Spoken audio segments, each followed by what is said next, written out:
Hello, welcome back to Woodstock 99.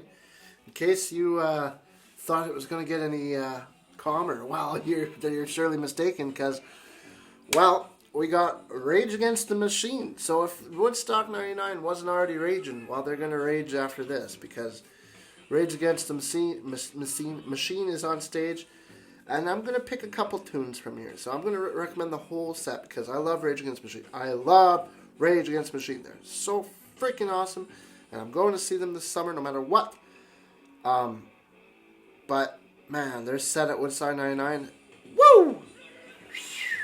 And you think the crowd might be all moshed out after Limp Bizkit's wonderful performance? Well, you are surely wrong because they are just as amped as they were before.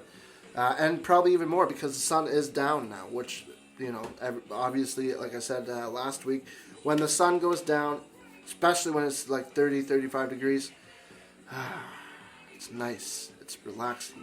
The tarmac is not, you know, like putting the heat back into the atmosphere. It's calming down.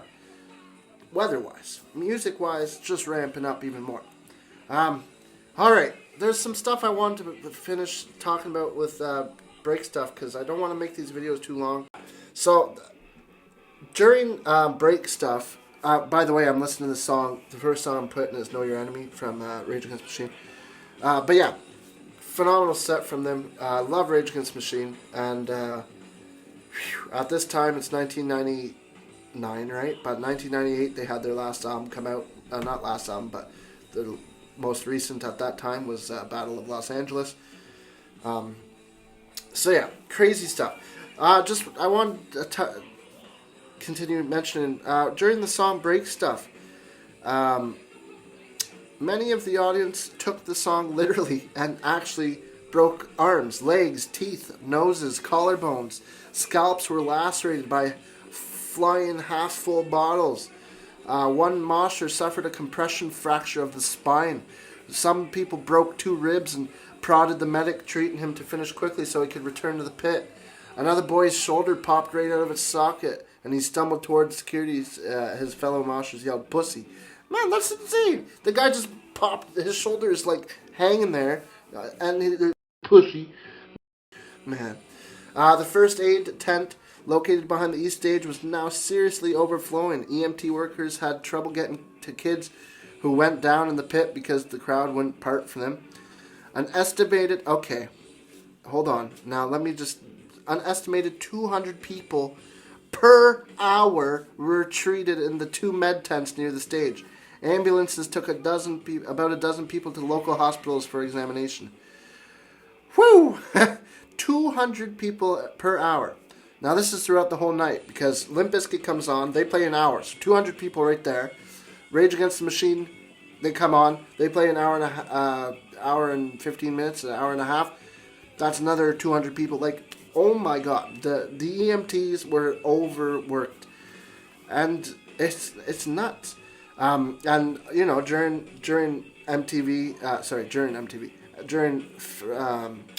Limp Bizkit and Rage Against the Machine, MTV, their towers were getting rocked. People were throwing stuff at them.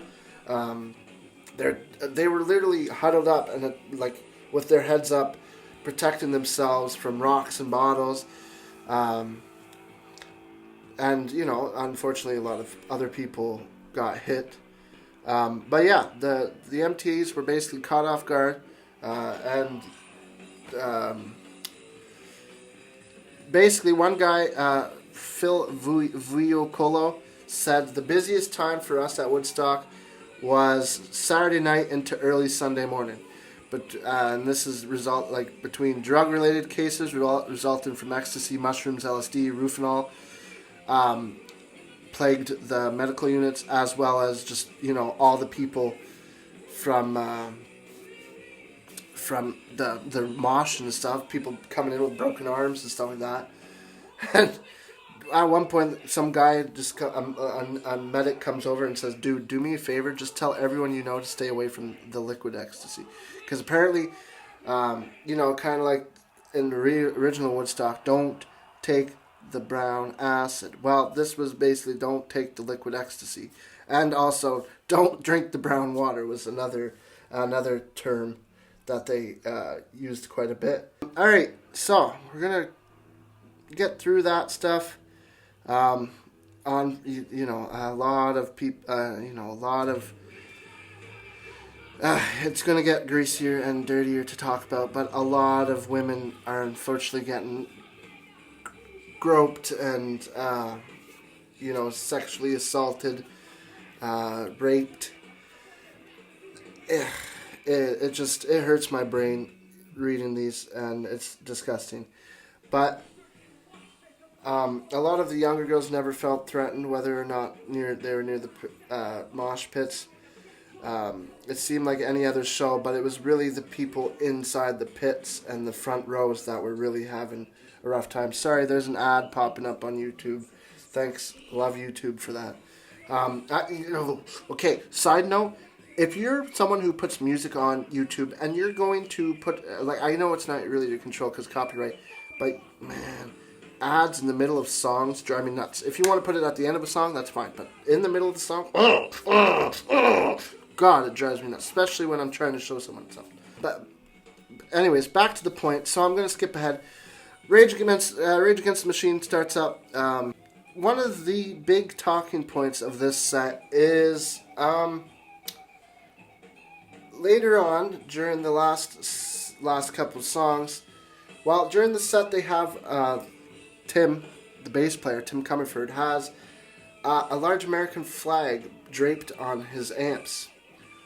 Well, something you're not supposed to do, and is kind of like seen as sacrilegious, kind of, is to burn the flag. Well, what does Tim do? Well, he goes and lights the flag on fire at the end of their set, which is, that's a big statement, because Rage Against the Machine, their title is Rage Against the Machine. What do you expect them to be singing about? They're raging against the machine. They're a very politically driven band. And Zach De La Rocha's lyrics mixed with the music, it really creates this incredible mix of power and emotion and politicalness from the music. And by lighting the American flag on fire, that's crazy. And that's how they end the set. Now, Rage was told to tone down their, I think what happened was the sound guys turned it down a bit. This is only 45 minutes after Limp Bizkit exploded. And I guess the organizers were like, okay, we're going to turn down the sound a bit because they wanted to avoid a complete actual riot. And Rage Against the Machine were not forced to tone down their set. They don't really tone down their set, because how the hell are you going to tone down Rage Against the Machine when, Zach is running around the stage, jumping around, and they're loud music. And you still have Metallica to come after this. Reminding you folks, we're at, what are we? Rage Against the Machine. At 11:15, Metallica comes on for an hour and a half set. Rage Against the Machine, they finish at 10:55. They do a quick set change, and then Metallica comes on. And they still got another band to go. So to avoid having a complete meltdown, festival meltdown, they take a little bit of action into their own hands, and they turn down the sound a bit, because they didn't want the post-Biscuit crowd from actually transferring into a new species, as this site says. They don't want the thing to turn into a complete riot. They want to, okay, calm down. Those in the mosh pit, nonetheless, they got to work out. A couple people, set their shirts on fire. It was crazy. People are getting crazy. 100-foot section of the west wall between gates 2 and 3 came down during the night, around 11 p.m. And security put out a number of small fires in the campground. And there was some minor attempts of looting. Now, there was a couple things, especially during the riot section of the festival on the end of the festival on Sunday night. Well, a lot of people got looted. Stuff got stolen from tents. And that's uncool. I get if you want to rage and you want to riot against the organization. I get that. You want to steal from a vendor who, like Pepsi or something like that. You want to steal something like that. Okay, I kind of understand that. But stealing other people's personal stuff, why? Why? You know, it's so pointless. Like, it's dumb. But yeah, it's woo, man. What a set. And their set consists of. I'm gonna read the set list here. So, No Shelter, People of the Sun, Know Your Enemy, which I already played, Born of a Broken Man, Viet Now, Bullet in the Head, which we just listened to, Bomb Track, which is the first song off their first album, Wake Up, which is, man, Zach when he's yelling, Wake Up! And the crowd, like, phew! It's still nuts, and you're still constantly seeing women, you know, getting groped, and more that stuff's happening, but it's kind of weird. Like, the crowd doesn't look as insane. It's still as insane, but it doesn't look as insane as Limp Bizkit. Like, Limp Bizkit literally looks like a mob, like a crazy mob about to explode. Whereas Rage Against the Machine, you know, the sun's gone down. Maybe people are like a little calmer. Plus, people are probably dead tired. If you've been moshing through a whole whole hour set of Limp Bizkit, you get like 40 minutes to calm down a bit, and then you have Rage Against the Machine, and then 15 minutes, and then it's Metallica. Like, by the end, people are dead. But you wouldn't think that you'd think they'd be dead, but no, because there's a rave after all this, and then you could go to the rave tent and party until 4 or 5 in the morning. It blows my mind.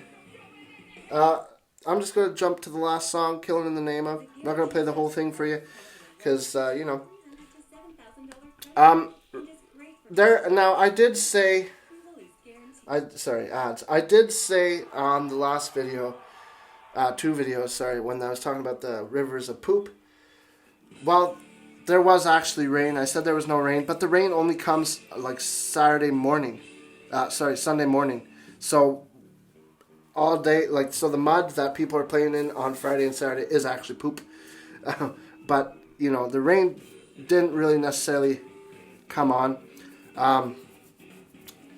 Yeah, and Metallica, I'm not talking about them, because, you know, this is the end. This is the end of week 2, which is also the end of day 2 of Woodstock 99.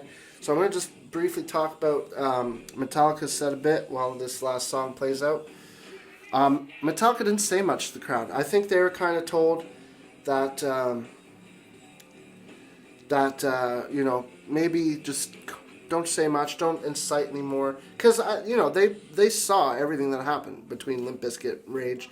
They saw all the pandemonium, and so they kind of just kept it to thank you, friends, and you guys want some more and stuff like that, and, like, you know, they played all their classics, Seek and Destroy. But the crowd thinned the crowd started thinning out because a lot of the speakers were blown, especially near the back. The rear speaker delays were fried, so they had to, you know, after the first encore around 1 a.m., Kid Rock appeared and handed a salutatory Corona to drummer Lars Ulrich. So that's cool. That's a cool little fact. But yeah, Lars says, we turned it up to 11 that day. We've been through this poops for so long. We effing know how to deal with these situations, what to do and what not to do. If there's that kind of energy in the air, you just go out, shut the F up, play your music, and get on with it. You don't want to further ignite it. So they knew if they go out and like, you know, freak out and like play to the same intensity as Limp Bizkit did, well, they didn't want to further ignite the insanity.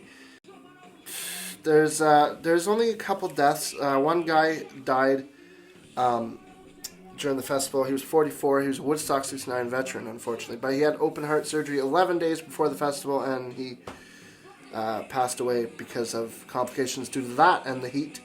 There's also one other guy who passed.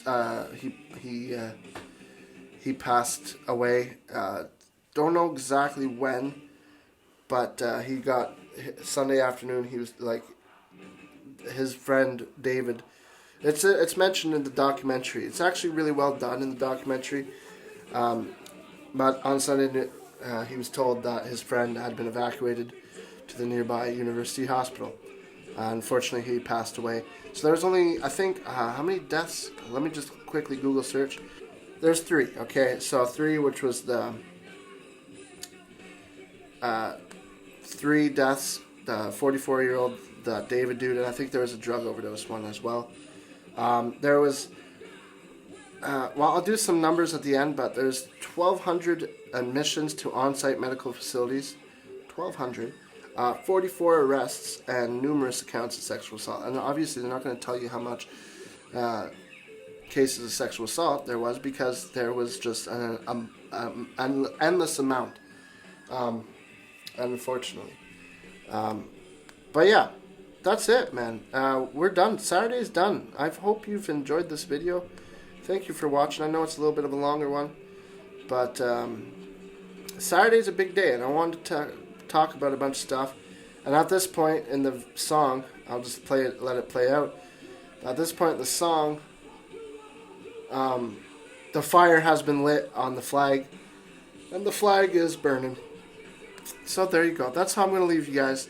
Thank you for tuning in to this week of Woodstock 99, week 2, day 2.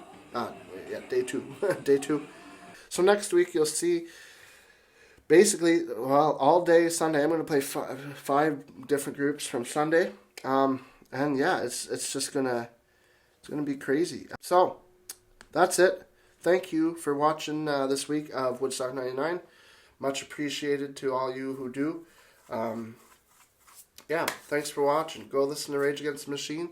And yeah, stay tuned, because next week we're talking about Sunday, July 25th, 1999 at Woodstock 99. So it's going to be the last and final week of Woodstock 99, so join me. I hope you join me. Thank you for watching, and have a great freaking evening. Goodbye.